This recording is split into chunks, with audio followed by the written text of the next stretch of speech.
دکانداروں کو یہ سمجھنا چاہیے کہ اللہ تعالیٰ کے رسول صلی اللہ علیہ وسلم نے ارشاد فرمایا کہ اللہ تعالیٰ نے خیر کے 10 حصے کیے اور ایک حصہ تمام ذرائع جو ہے آمدنی میں رکھا اور 9 حصے اللہ نے تجارت میں رکھے۔ اور ایک روایت میں فرمایا کہ امانت دار تاجر کا حشر قیامت کے دن اللہ تعالیٰ صدیقین کے ساتھ فرمائے گا۔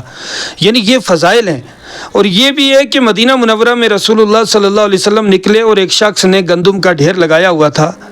سرکار نے اس کے گندم کے ڈھیر میں ہاتھ ڈالا تو اوپر تو سوکھی گندم تھی، نیچے گیلی گندم تھی۔ تو حضور نے فرمایا یہ کیا ہے؟ تو عرض کی رسول اللہ رات کو بارش ہوئی اور گندم بھیگ گئی، تو میں نے اوپر سوکھی گندم لگا دی تاکہ وہ بھیگ جائے۔ تو حضور نے فرمایا من خادع فلیس منا، جو دھوکہ دے وہ ہم میں سے نہیں ہے۔ السلام علیکم ناظرین، آپ دیکھ رہے ہیں پیر پنجال وائس، میں ہوں سرفراز ملک۔ ہمارے ساتھ اس وقت خاص بات چیت کرنے کے لیے مولانا عبدالحمید نعیمی جی ہیں، جو ہمیشہ سرخیوں میں ہوتے ہیں، کسی تعارف کے محتاج نہیں ہیں۔ ان سے جو ہے اہم سوالات کرنے کی کوشش کریں گے۔ حضرت اپنا قیمتی سمے دینے کے لیے آپ کا بہت بہت شکریہ۔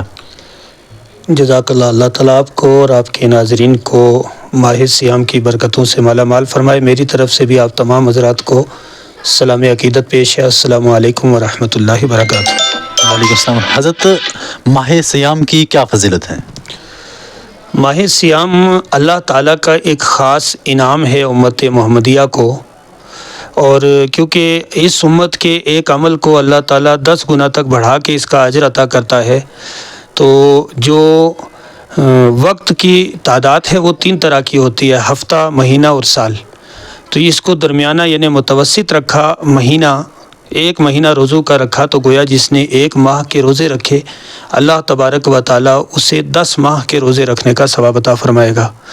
پھر بعض صوفیاء کرام نے فرمایا کہ جس نے شوال المکرم کے 6 روزے رکھے تو گویا وہ 60 روزے اس نے وہ رکھے، یعنی اللہ تعالیٰ اس امت کو پورے سال کا صائم یعنی روزہ دار ہونے کا اجر عطا فرماتا ہے۔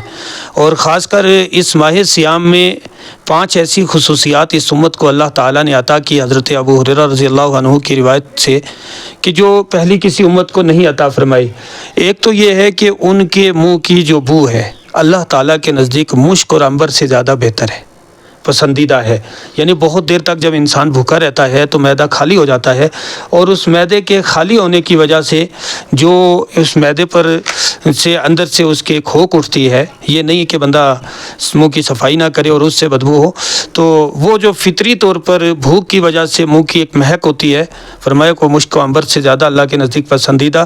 اور دوسری چیز یہ کہ صبح سے لے کر افطار تک سمندر کی مچھلیاں اس شخص کے لیے دعا کرتی ہیں۔ اور تیسری چیز یہ ہے کہ جنت ہر روز جو ہے ان کے قریب آراستہ ہو کر آتی ہے، اور اللہ تعالیٰ فرماتا ہے کہ اے جنت ان قریب ہے کہ میرے بندے دنیا میں جو مشقت اٹھا رہے ہیں وہ اس مشقت کو اپنے اوپر سے اتار کے تیری جانب آ جائیں۔ اور اس ماہ مبارک میں ہمیں کیونکہ اس دنیا میں نفس امارہ اور نفس مطمئنہ، اسی طرح جو ہے ملائکہ مقربین کی ایک جماعت جو ہمیں نیکی کی دعوت دیتی ہے، نیکی کی طرف مائل کرتی ہے، اور شیاطین کی ایک جماعت جو سرکشی کی طرف لے جاتی ہے۔ تو اس مہینے میں ہمیں یہ خاص اللہ کا انعام بھی دیا جاتا ہے کہ شیاطین کو اللہ تعالیٰ قید کر دیتا ہے تاکہ وہ میرے بندوں کی عبادت اور استغفار اور میری طرف جھکنے میں یہ حائل نہ ہو۔ ہمیں چاہیے کہ اس ماہ مبارک میں کثرت کے ساتھ اللہ کی طرف رجوع کریں، اور خاص کر جو ہے رسول اللہ صلی اللہ علیہ وسلم نے فرمایا کہ رمضان کی آخری رات میں روزہ داروں کے لیے مغفرت کی جاتی ہے۔ تو صحابہ کرام نے عرض کیا کہ یہ شب مغفرت شب قدر ہے؟ فرمایا نہیں، دستور یہ ہے کہ جب کوئی مزدوری کر لے اور اس کی مزدوری پوری ہو جائے تو پھر اس کو اجرت دی جائے۔ تو فرمایا کہ یہ شب جائزہ ہے، یعنی رمضان المبارک کی آخری رات جو عید سے پہلی رات ہوتی ہے، آپ یوں کہہ سکتے ہیں کہ چاند رات۔ فرمایا یہ لیلۃ الجائزہ ہے، اس میں اللہ تعالیٰ اپنے بندوں کو پورے مہینے میں جن لوگوں نے عبادت اور ریاضت کی ان کو اس کا اجر عطا فرماتا ہے۔ روزے دار کا افطار کروانا کیسا، کتنا اس کو اجر ملتا ہے، ثواب ملتا ہے؟ کوئی روزے دار ہو جن کو اس نے روزہ رکھا ہو تو جو افطاری کا جو پروگرام ہے کوئی دوسرا اس کو کرائے۔ یہاں ہماری اجتماعی افطاریاں جو ہیں بہت کم ہوتی ہیں، محلے جات میں، علاقے جات میں کیا اجتماعی افطاریاں کرنا چاہیے؟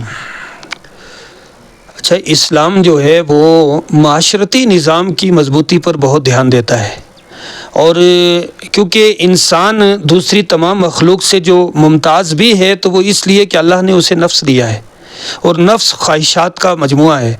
آج کل بہت سارے لوگ مطلب جہاں کھانے پینے کا ذکر آ جائے نا تو اس کو ٹرینڈ بنا لیتے، ایسا لگتا ہے جیسے یہ فرشتوں کی مخلوق ہے، یعنی یہ کھاتے پیتے نہیں ہیں، جبکہ وہ خود بھی وہی کھا رہے ہوتے ہیں، اور کوئی انسان اپنی ضرورت سے زیادہ نہیں کھاتا ہے۔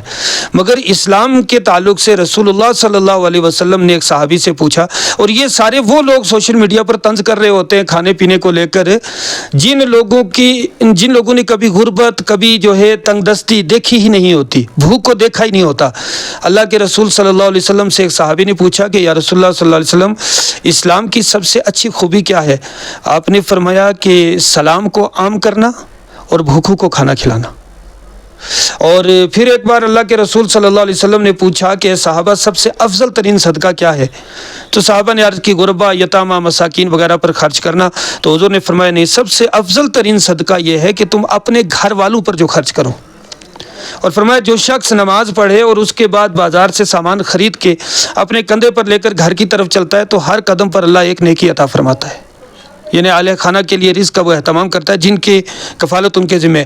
ماہ سیام میں فرمایا کہ جس شخص نے کسی روزہ دار کا روزہ افطار کروایا، ایک کھجور سے صحیح یا پانی کی ایک گھونٹ سے، اللہ تبارک و تعالی اسے اتنا ہی اجر عطا فرمائے گا جتنا کہ اس روزہ دار کو ہے، باوجود اس کے کہ روزہ دار کے اجر میں کوئی کمی نہیں کی جائے گی۔ اور فرمایا جس نے روزہ دار کو پیٹ بھر کے کھانا کھلایا، اللہ تعالیٰ اسے اپنے دسترخوان پر کھلائے گا۔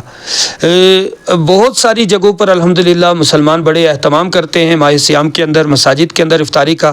اب ان کو گلہ ہوتا ہے جی بچے آگے فلاں آگے، بھائی آپ کا کام ہے جو آپ نے کرنا ہے، روزہ داروں کے لیے افطار کا انتظام کریں۔ اگر سارا شہر بھی آگے کھا جائے تو پھر آپ کو تکلیف نہیں ہونی چاہیے، کیونکہ کھائے گا وہی جس کی ضرورت ہے، تو آپ ایک ضرورت مند کی ضرورت کو پورا کر رہے ہیں، اس سے اچھی بات اور کیا ہو سکتی ہے؟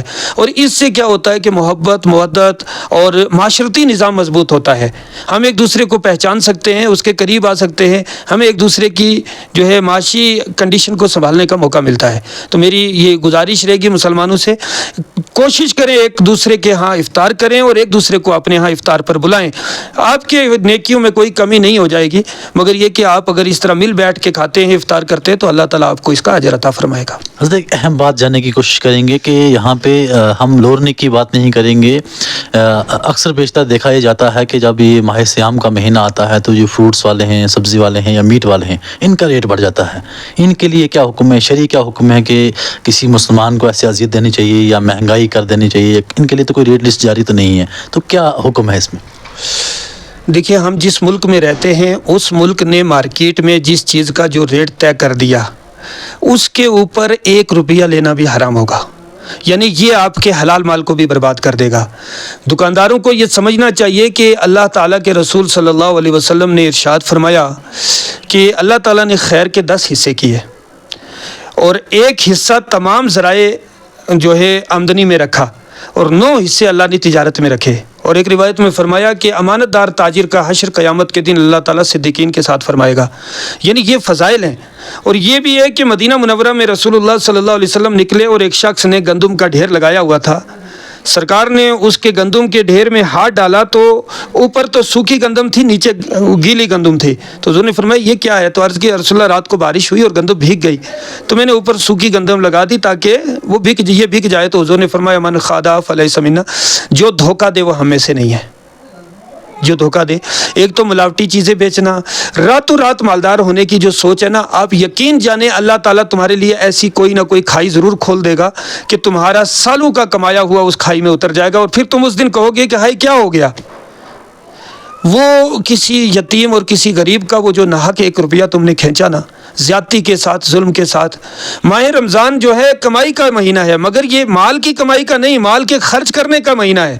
صحابہ کرام 9 مہینے 10 مہینے جو ہے کیا کرتے کہ وہ مال کماتے اور پھر جب شعبان المعظم سے پہلے رجب کا مہینہ آتا تو اپنے مال کا حساب لگاتے، پھر اپنا کام کم کر دیتے، کہتے یہ مہینہ کمائی کا ہے، مگر یہ کون سی کمائی؟ آخرت کی کمائی کا ہے، یعنی یہ مہینہ لوٹنے کا نہیں، خرچ کرنے کا ہے، کسی کا روزہ کھلوانے کا ہے۔ آپ سمجھ نہیں سکتے، جو آپ سے کوئی فروٹ خریدنے یا گوشت خریدنے آیا ہے، اس کے گھر میں بچوں نے اس سے یہ ڈیمانڈ کی ہے کہ مجھے یہ چاہیے، ہمیں یہ چاہیے، بچے نہیں جانتے کہ ہمارے باپ کی کمائی کیا ہے، اور وہ بندہ کس قدر مجبوری میں کن حالات میں جو ہے وہ گوشت آپ سے یا سبزی خریدنے آیا یا پھل خریدنے آیا ہے، اور آپ اس کی کمزوری کا فائدہ یہ اٹھا رہے ہیں کہ آپ مناسب جو ریٹ متعین ہے اس سے زیادہ پیسے لے رہے ہیں، تو یہ ظلم نہیں تو کیا ہے؟ اور اللہ تعالیٰ ظلم کو پسند نہیں کرتا۔ میری گزارش ہے میرے دکاندار حضرات سے، آپ ہماری قوم کا سرمایہ ہیں۔ ایک تو ہماری قوم اگر زکوٰۃ کو ٹیکس سمجھنا چھوڑ دے، کیونکہ ہم دیکھتے ہیں ہمارے ایک بندہ اچانک مالدار ہوتا ہے، پھر ایسے زمین پر دڑام ہوتا ہے کہ گھر روٹی 2 ٹائم کی نہیں چلتی اور قرضوں میں ڈوب جاتا ہے۔ اس کی بنیادی وجہ یہ ہے کہ اللہ نے جب اسے مال دیا نا، اسے دین کا علم نہیں تھا، اس نے زکوٰۃ کو اپنے اوپر ٹیکس سمجھا، اس نے اللہ کی راہ میں خرچ کرنے کو اپنے اوپر بوجھ سمجھا، تو پھر اللہ نے جس طرح اس کو مال دیا اسی طرح واپس لے لیا۔ تو ہماری دکانداروں سے یہی گزارش رہے گی کہ یہ رحمت کا مہینہ ہے، لینا کا مہینہ ہے، نرمی کا مہینہ ہے، احساس کا مہینہ ہے۔ آپ کو بھوکا رکھا ہی اس لیے جا رہا ہے کہ تاکہ بھوکو جو سال بھر کھانے کی سکت نہیں رکھتے ان کا احساس ہمارے اندر پیدا ہو، تو نرمی کیجیے۔ ہمارے معاشرے میں جو ہے عالمی دین ہے، بہت بڑے بڑے حافظ قرآن ہیں، ان کو کس نظریے سے دیکھا جاتا ہے؟ اور دوسری جانب جو ہے جو عالمی دین ہے، سوسائٹی میں سماج میں 6,000 8,000 10,000 کو تنخواہ دی جاتی ہے، یا آج کل ہم کہیں امامت کر رہے ہیں، تراویحوں کے لیے کسی کو لے لیا 1 مہینے کے لیے، اس کو دے دیا 5-8 ہزار روپے، اس کے بعد وہاں جو اہتمام ختم ہو جاتا ہے۔ تو کس طریقے سے ہمارے معاشرے میں، ہماری سوسائٹی میں ایک عالمی دین کو دیکھا جاتا ہے؟ عمومی طور پر تو میں یہ کہوں گا کہ الحمدللہ ہماری قوم اب بھی علماء کی قدر و قیمت کرنے جانتی ہے اور کرتی ہے، اور کرنی بھی چاہیے، کیونکہ عالم کسی خاندان کا فرد ہونے کے ناطے سے قابل عزت ہو یا نہ ہو، مگر وہ رسول اللہ صلی اللہ علیہ وسلم کے دین کا حامل ہے، تو اس لیے ہمیں قدر کرنی چاہیے۔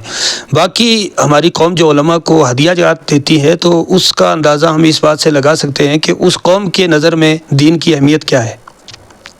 مطلب وہیں پر وہ اگر کسی اور جگہ پر ان کو خرچ کرنا ہو کس انداز سے کرتے ہیں، اور جب دین کی راہ میں انہیں خرچ کرنا ہو تو پھر وہ نتیجہ کیا ہوتا ہے۔ یہ مجھے جو خدشہ ہے، الحمدللہ اللہ کا شکر ہے کہ اللہ تعالیٰ کسی بھی انسان پر طاقت سے زیادہ بوجھ نہیں ڈالتا۔